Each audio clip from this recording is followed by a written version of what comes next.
for those ordinarily with little reason to laugh. These are fleeting, magical moments. They are orphaned, deprived children, invited to just be children, and to briefly behold the magic of royalty.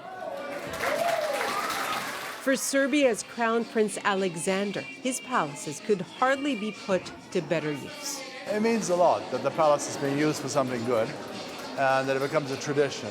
I don't think you can ever erase the past. You can learn from the past and move ahead and create good moments. And this is a good moment.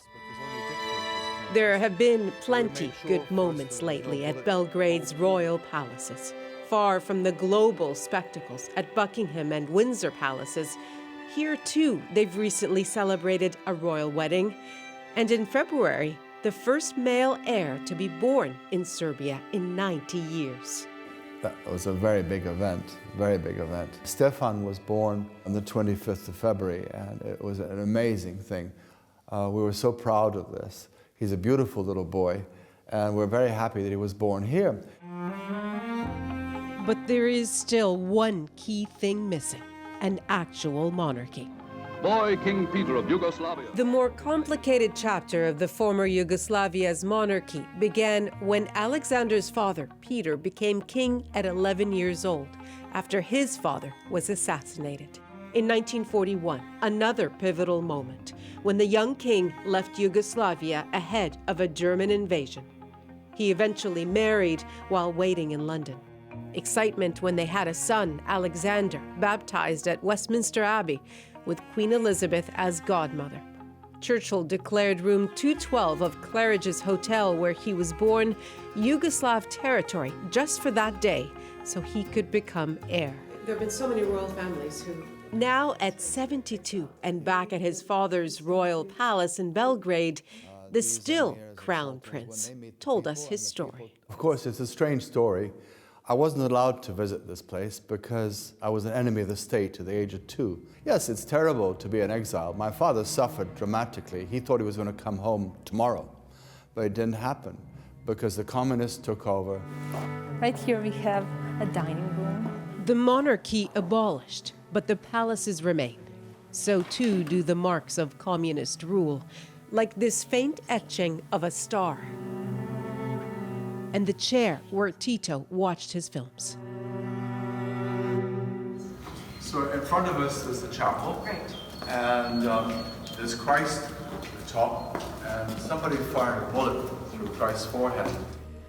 And even evidence of attempts at erasing history, which the Crown Prince decided against erasing himself when he was allowed to move in 17 years ago. We came in here.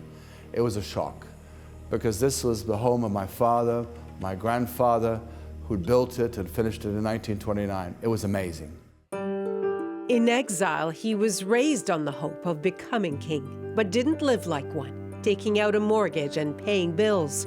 But as a descendant of Queen Victoria, still royalty. So he and his wife, Princess Catherine, always invited to big Windsor family occasions, including the grand weddings of the Queen's children. I always spent time with her. I admire her a lot. I think she's a great head of state, and everybody is very respectful to her. She's a great example to the world. If I may add, the fact that you can tell she's fully aware that Alexander has no parents. He has no brothers, no sisters. He hadn't had a country for most of his life. And when she's near Alexander, I feel that all this is in her mind. And she really touches me a lot. This is the side of the palace.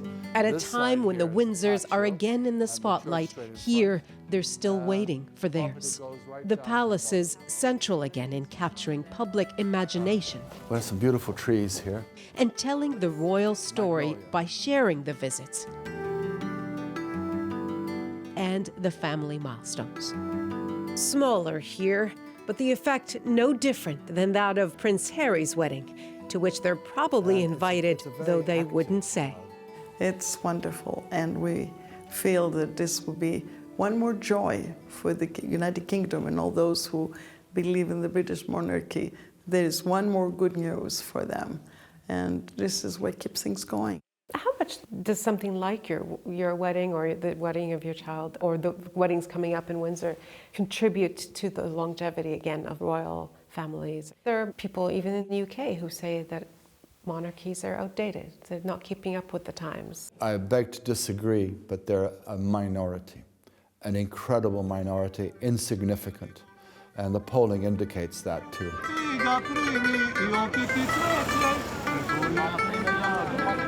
The prince argues that in modern Serbia, a constitutional monarchy could pay dividends, promoting unity, striking an inclusive tone in a halting democracy once seized with ethnic and religious violence. But there has yet to be a groundswell of demand for a monarchy.